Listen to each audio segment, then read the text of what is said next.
Sassy B Worldwide Productions. With over 25 years of entertainment experience, we have done it all. Celebrity appearances, red carpet events, image consultation and branding design. Our clients range from American football stars to Hollywood celebrities and everyone in between. Want to make a splash in the entertainment industry? Then it's time to get sassy. SassyBWorldwide.com. Hi guys, CJ here. We currently have a few positions available for relationship managers. If you would like the opportunity to work in sports marketing, this could be it. The ABA is the largest pro league in the world and partnered with the AAU, representing over 700,000 athletes around the world. Building business relationships and helping bring new audiences to every business we're working with is the goal. We're not limited to one state or region. Businesses partnering with sports is always a win-win for the community. Sound interesting? Then drop us an email and get more information at jobs@aba101.club, and we'll get back to you right away.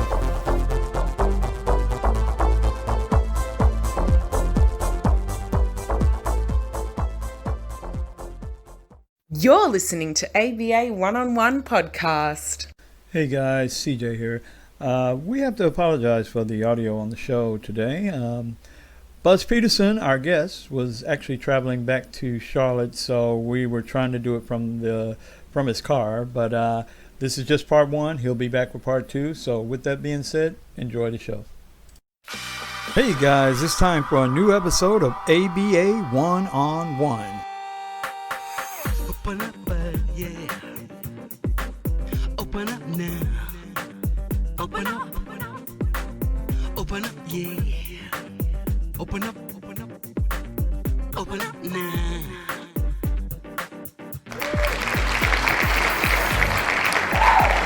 Guys, welcome back to another ABA One-on-One.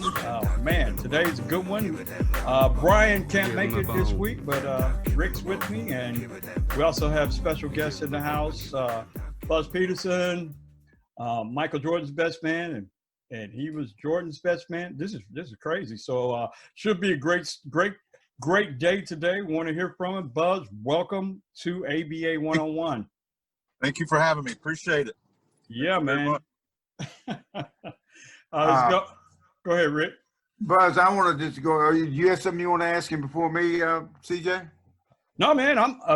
You go right ahead, and then I'm gonna jump in.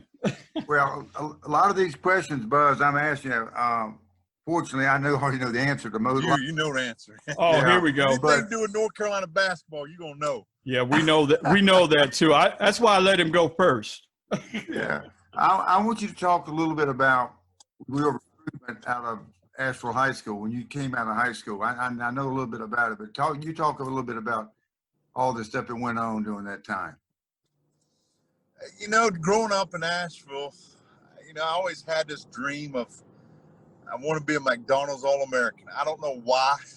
I just want to be one of the top 20 players in the country. That was a goal of mine, and I'd do whatever I had to get there.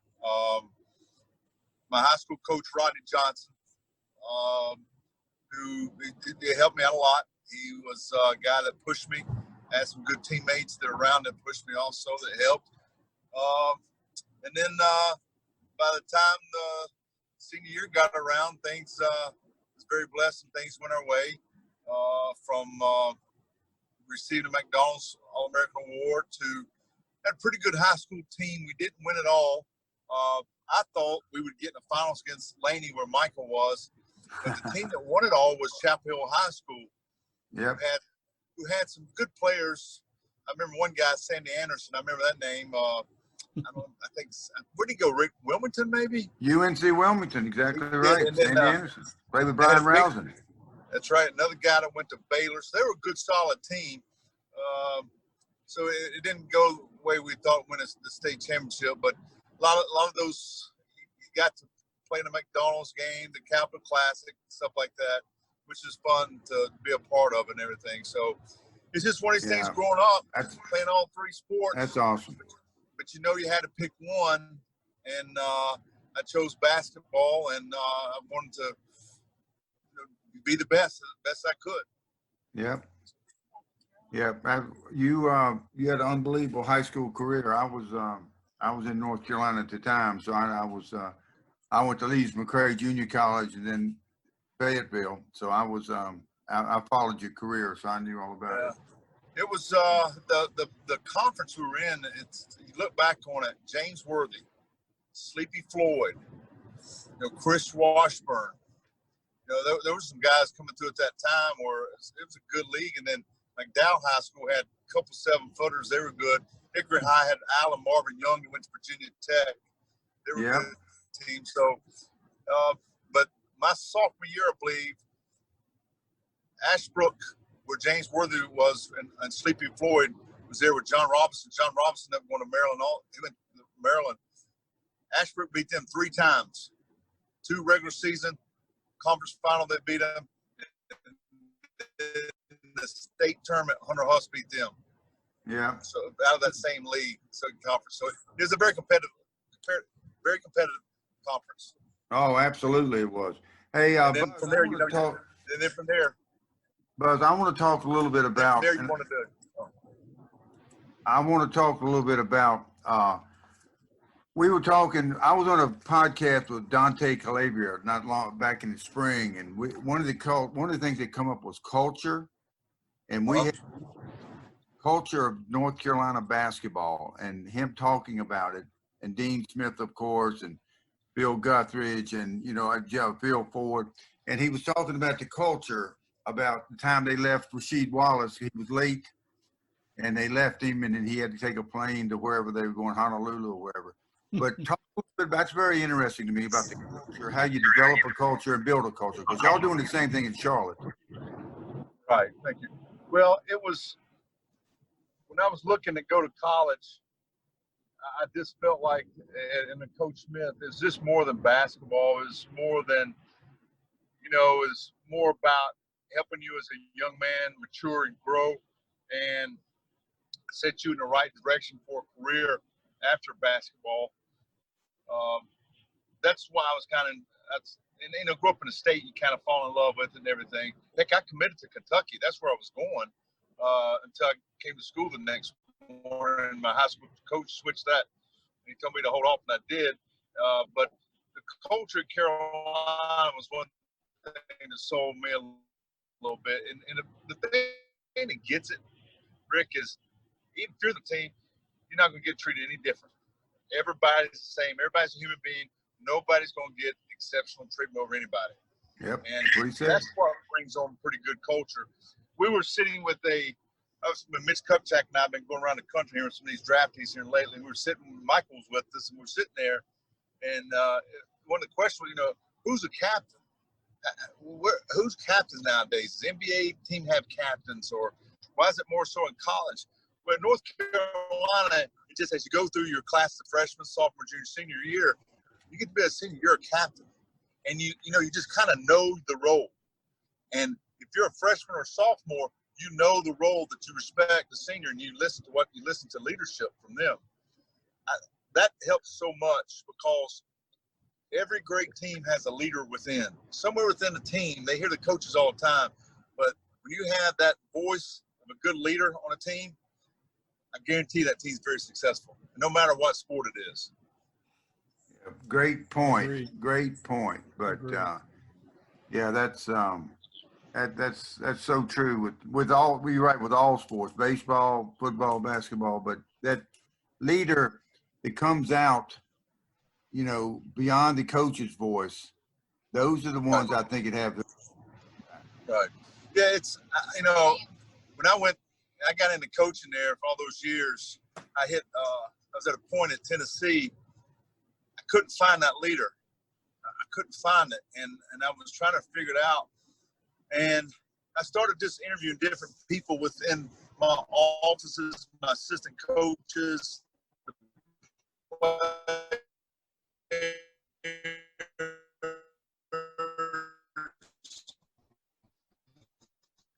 Buzz, you there?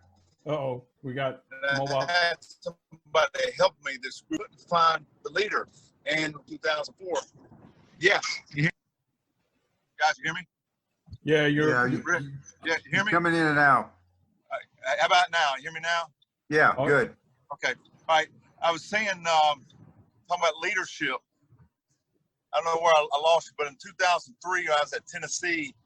I couldn't find that leader on the team, and it concerned me going to that season that I didn't have one. And I had a group that helped me help me figure out how I was going to get a leader and everything. And I wanted to know in the future for his recruiting, how do I find that kid is leader? And what I was starting to realize that it's hard to find young men that are Buzz, you're breaking up. I couldn't Big time. find them. And it's almost like you got to create it where Rick. Yeah, Buzz, you're breaking up. Yes. Yeah, I think that I-40 satellite's dropping out on it. Going through them mountains. Going Now, through how those about mountains. Am I good now? Good, good. You're good. Stay there. Yeah, just pull over. No, I'm just kidding. Stay at that rest area. All right, stay there. Yeah. That's the leadership qualities. It's hard to find them. It gets harder and harder every year. Well, Buzz, even with the Hornets, and I follow the NBA as close as I possibly can. I'm right here in Orlando, so I see a lot of games. But finding that it's the same principle, I think, even in the NBA. It's just all of those guys have been there, but you always have one guy that kind of takes the bull by the horn and kind of leads everybody else. Do you agree with that? Jimmy Butler. Exactly. Mm. Good. Jimmy Butler, look what he did. I mean, it's a lot of it is not so much vocal as what you do on the court. And Jimmy just said, "Hey guys, follow me, take my lead. I'm going to give it all I got. We're going to win this. We're going to get to the finals. And we're going to try to upset the Lakers. Just follow me." And I tell you what, it takes a special person to do that. You're right. We've created as parents, we give our kids so much love, so much attention, and we're all guilty. I know I am. If my kid if they wanted a bowl of cereal, I'm going to go get it. We spoil them. We do things for them, and that probably hurts them from a leadership quality on that side. So it's hard to find them. And then the Jimmy Butlers of the world will make you very successful and make a coach look very good. Yeah, you're right about that. The only issue with Jimmy Butler was he ran into LeBron, and LeBron was doing the same thing as far as leadership. That's the only issue with that. But Jimmy Butler definitely got the most out of it. I didn't realize he was that good either, and I don't think a lot of people did either.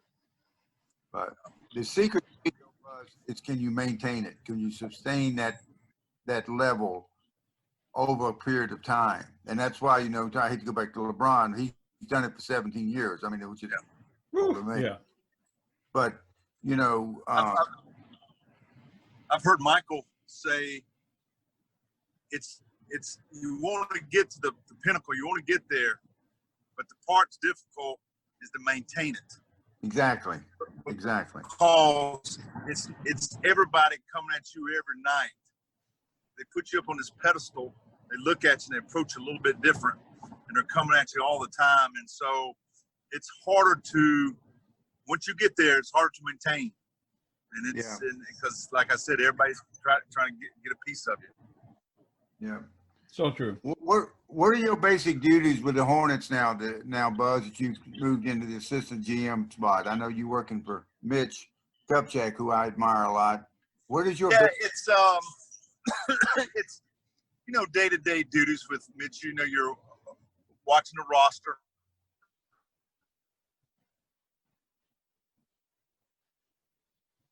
Go ahead, Buzz. I lost you for a second. What'd you say?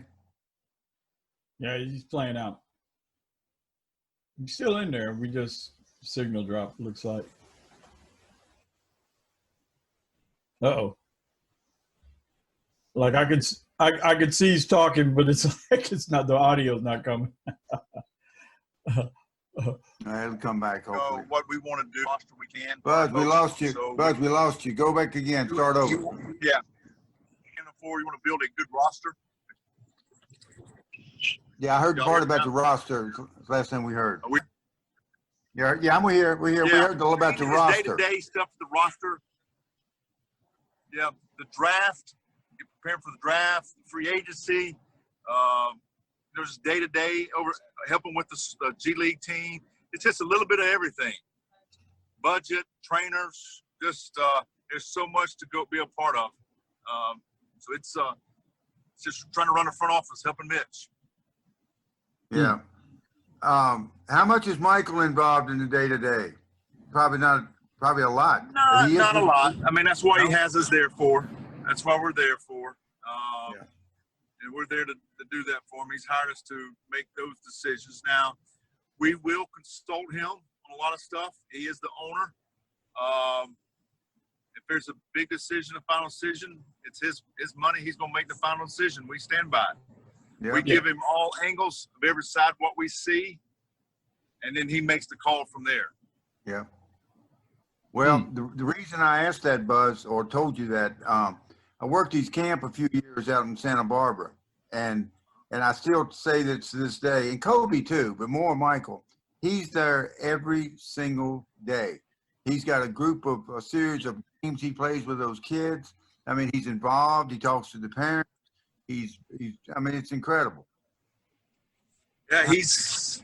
I remember I never went to Santa Barbara, but I know he enjoyed the camp a lot. He enjoyed also the Vegas when he had the camp there also.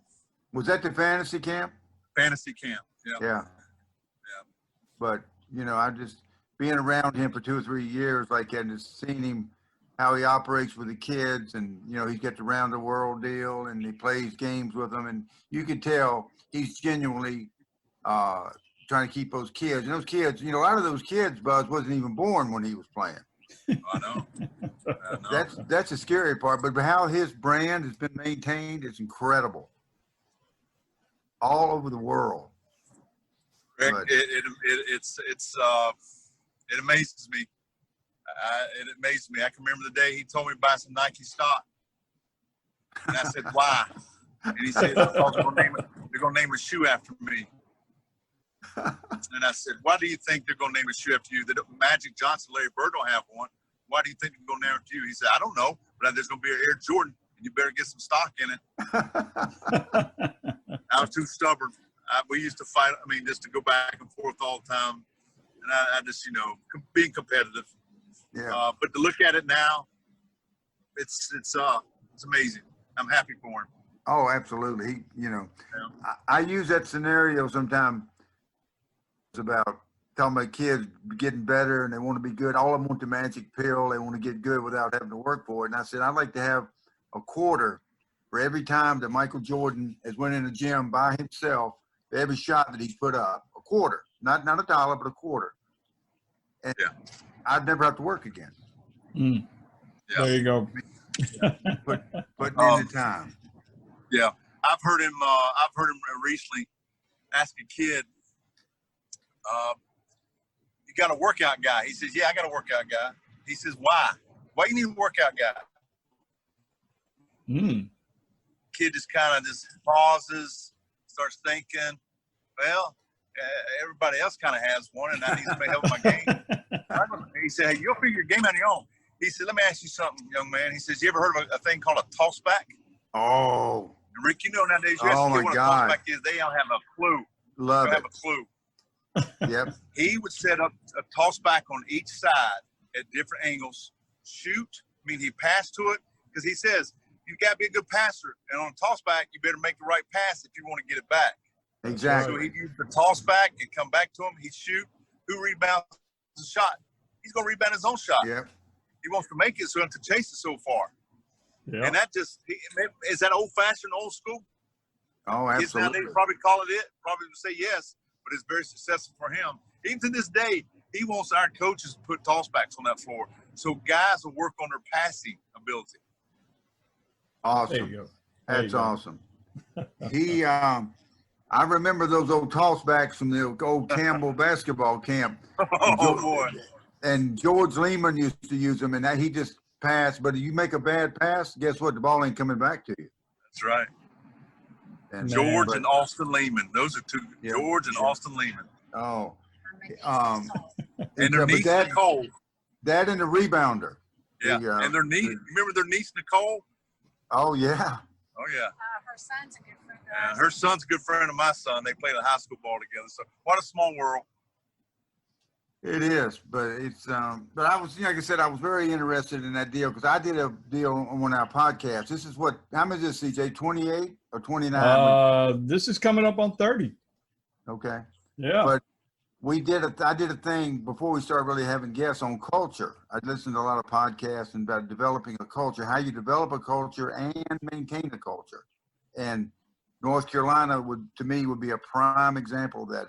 Like I said, Dante came on and told that story about Rasheed Wallace. They left him. How do you leave Rasheed Wallace standing in the tunnel at the Dean Dome?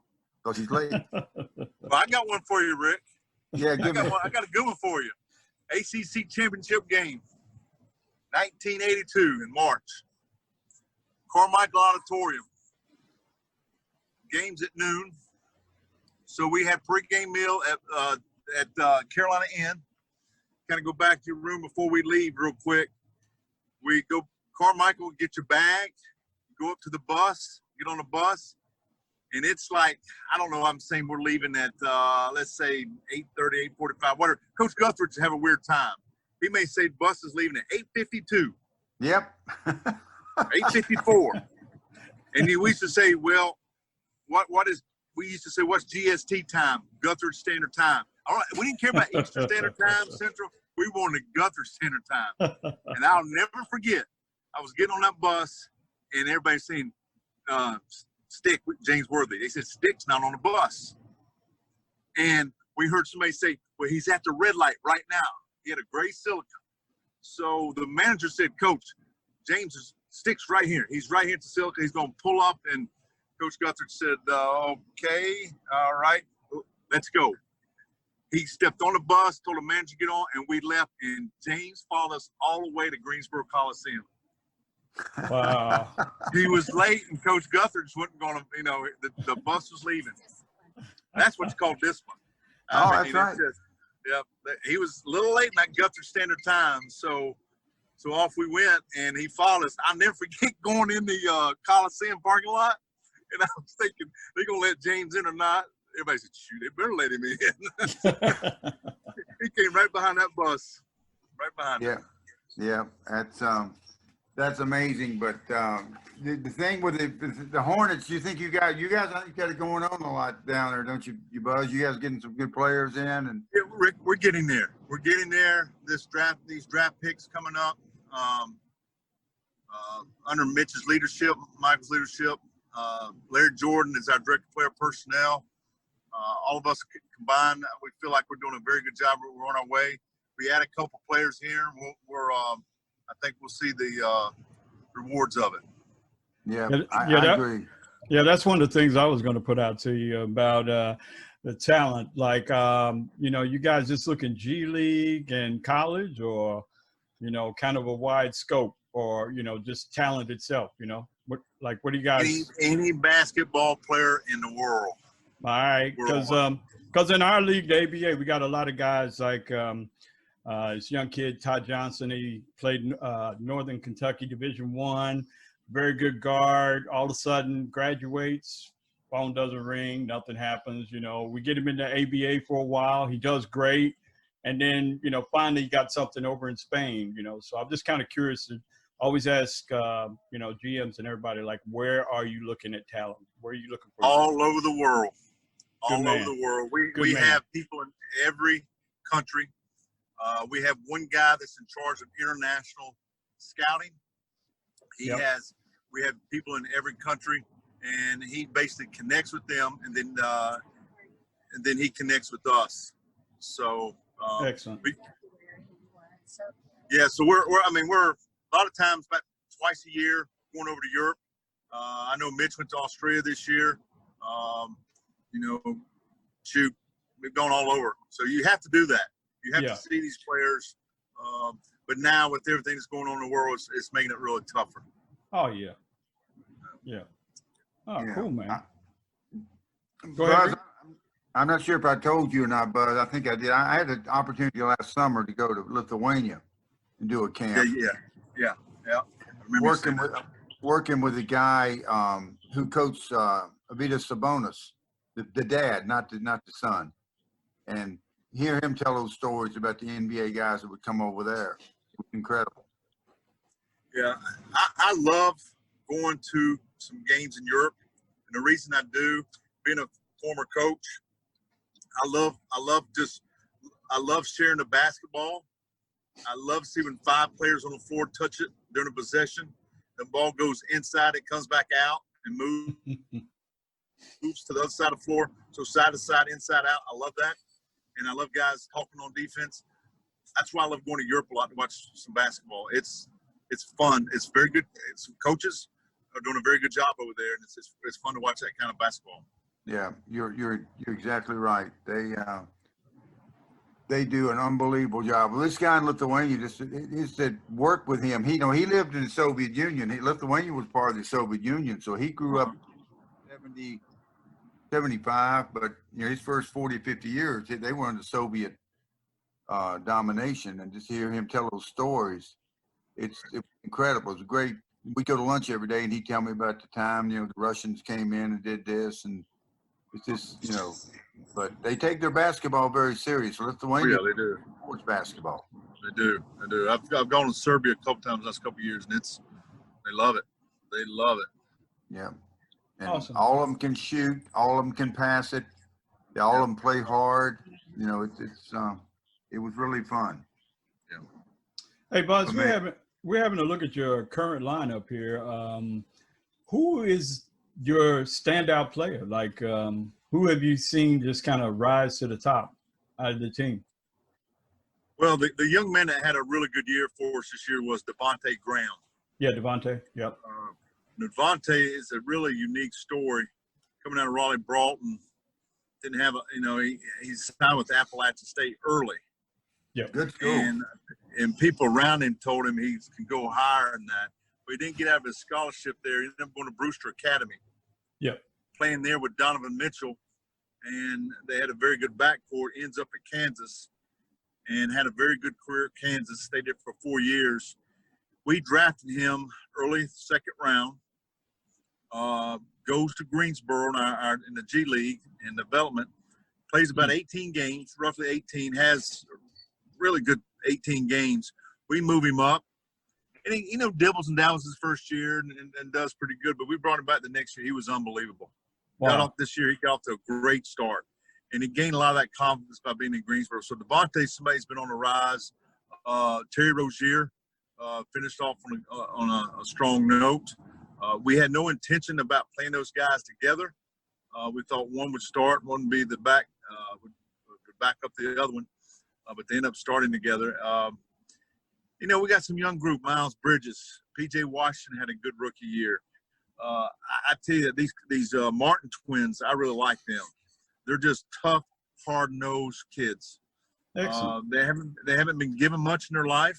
They've had to earn everything. And when they come into work, I'm sure the other players do not like when they come in because they know that they're going to lace them up and go hard because these guys will embarrass them. They'll go at you. I'm sure if you ask Malik Monk that, or ask me Nick Batum, or some of these other guards, they'll tell you the same thing. So I'm eager to see how these twins, how they develop next year and see what kind of response we get out of them. Awesome, man. Yeah. Well, Man. I think your Hornets, with you and Mitch, you're definitely in good hands in terms of developing. Yeah, I feel very, very, very, very good where we are. This pick, the Hornets organization finally got a break. I'll never forget where I was. I was with, we were down in Hilton Head and with my family for dinner. And my son was telling me, Dad, we're not going to be 8, we're not going to be 7. And we had the phone there, and I think everybody knew what we were doing. And we ended up at 4th, and that was exciting. 3rd, I'm sorry. I got to 3rd. And I don't know if that's happened to the Hornets to jump up like that. So that was, Wow. we got some luck on our side, and we needed it. Yeah.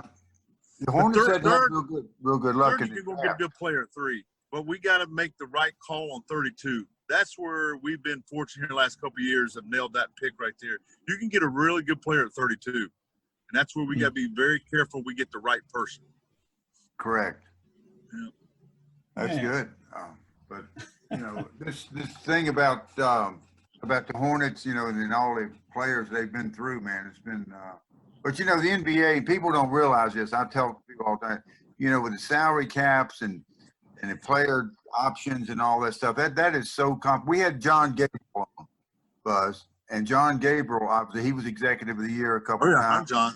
Yeah. Yeah, phenomenal. But he Yeah. was going through all that stuff, you know, and people say, why would they trade him? Why would he do this? Well, because, you know, money is more involved in this ability. That's right. Yeah. That's right. Sometimes Yeah. you got to, you know. It's a business, and sometimes owners want to come off some money. Sometimes they want to make sure they don't get in the luxury tax. There's a lot more than goes on than what you just see on the floor. Exactly. Yeah. Exactly. And you know, this is one other thing too. I always tell the story. I never forget when I took the part-time assistant job at Appalachian State in 1987, I believe. And my dad and my wife, Jan, at the time we were engaged. We were dating, actually. At that time we were dating. And we were going up the mountain. And I remember my dad saying, hey, son, look here. You and your mom, we'll help you for the next couple of years for his pay, because I was going to get $533 a month for like 9 months. And my rent was $500. Been there. I'm trying to figure it out. And my dad he's not one of these guys in love with sports, whatever, but he's a business guy. But he said, look, he says, why in the world would you want to choose a profession when you're dependent on the 18-year-old's decision making? And at the time you don't think of that. You say, I won't coach, don't worry about it, and I can groom these kids. And as I got into it, I started thinking, after years and years, I said, my dad, you know, that was really smart what he said. That was really smart. That because think about it, a 17, 18-year-old, what their mind's going through at the time, you know, just think, you know, it's not all, they're all over the place. And now, the way the NBA is going, what's your life depend on now? 18-year-old's decision making again. Well, you're making his decision really, but he's going to be on your team. His decision he makes day to day is your lifestyle. I mean, we're looking at a lot of these kids. They're 18, 19 years old, and they're making buku amounts of money, tons of money, early in life. And so it's interesting. That's why you gotta just really think about, dissect who you're going to draft, get all the information you can, and then go project what you see in 4 years from now. Yeah, Awesome. to me, that's the hard part. Trying to project where they're going to be 4 years from now. Yeah. What I try to do, I go back, I think, all right, clones. I mean, who do you play like? Who does remind you of? Well, what did he do when he was that age? And you might not know, but you got to call somebody that knew that guy during that time. Yeah. You know, like looking at a kid is like Chris Bosh. Well, how was Chris Bosh back when he was 18 years old? But you got to get on the phone. You got to call Paul Hewitt, that coached him at Georgia Tech. You got to find somebody where he grew up in that area in Dallas that knew him, and you try to see if you can match things with the players you got now, the player you're looking at now. Hey, Buzz, I want to ask you real quick. We got about five and a half minutes up here, but is there anything in place in the ABA to help these young guys when they do receive those big checks? Like, is there any team like financial planner or you know, someone that they can sit down and talk to about, you know, making sure that money lasts them for their career? You talking about in the NBA? Yeah, in the NBA. Yeah. Yeah, they have a program the league does once they're drafted. Mm-hmm. Everybody that's drafted, these 60 guys are drafted, they go to a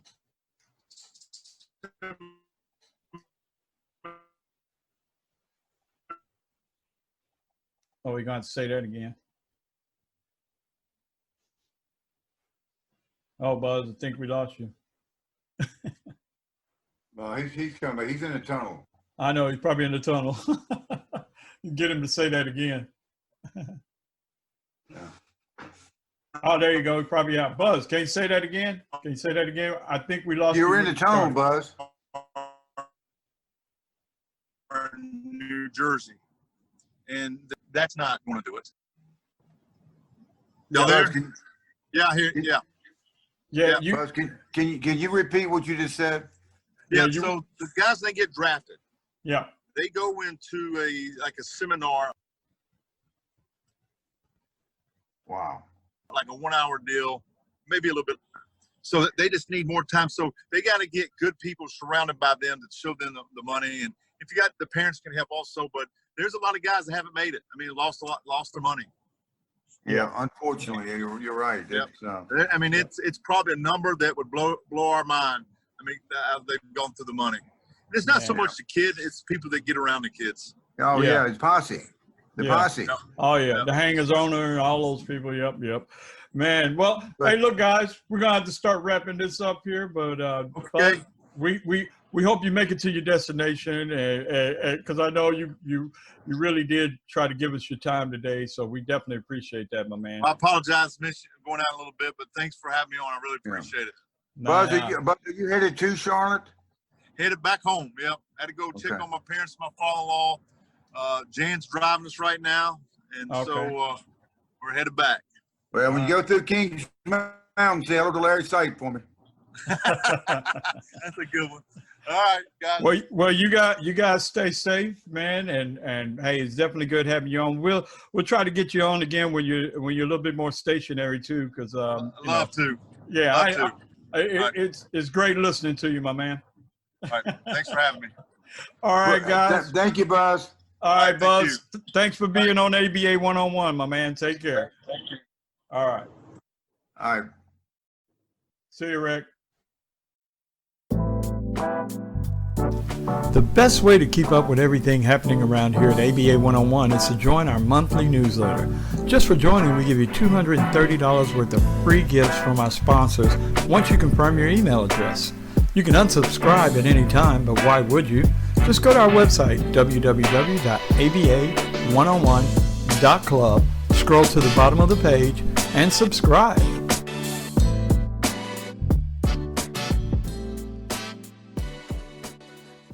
Come explore the No Strings Attached e-news online magazine. Our global array of authors inspire, delight, and educate with practical and entertaining articles. And with Focus On, we help producers of film, web series, and other video content attract a wider audience. Plus, your project can stream on Roku, Apple TV, Fire TV, and more with our media partners E360 TV and NETV. No Strings Attached e-news, focusing on human interest. Advertising available, nsaen.com. Well, that's going to do it for this week. Remember, you can keep up with every episode by subscribing via our website. Follow us on social media and tell your friends about us. Next week, new guests, more basketball tips, more basketball stories about the game we all love. Till then, be safe and keep your eyes on the ball.